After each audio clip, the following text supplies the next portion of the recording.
হজযাত্রীদের হজ পালন সহজ করতে মোবাইল অ্যাপ লাব্বাইক উদ্বোধন করেছেন প্রধান উপদেষ্টা।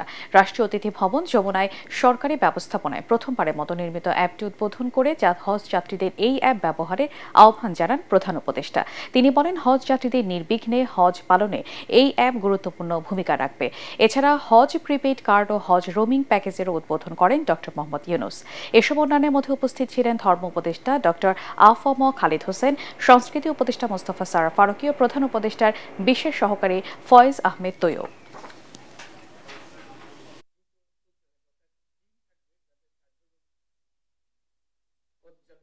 ধর্মকর্মের দিকে সময় ব্যয়ের সুবিধা হবে, অন্যান্য যাতায়াত ইত্যাদি নিয়ে দুশ্চিন্তা থেকে তাকে মুক্ত করে দেওয়া হবে। পরিবারের সঙ্গে যোগাযোগ, নিজের স্বাস্থ্য সম্বন্ধে অনিশ্চয়তা বা কোনো কি পাবো, কি করব, কোথায় যাব, কি হবে, এই সমস্ত অজানা প্রশ্নের সব জবাব পাওয়া যাবে এর মাধ্যমে। এটাই আসল বিষয়, যে সময়টুকু আছে তার হয়তো এখন 50% যায় ধর্মকর্মের দিকে, আর 50% যায় অনিশ্চয়তাগুলোকে সামাল দিতে।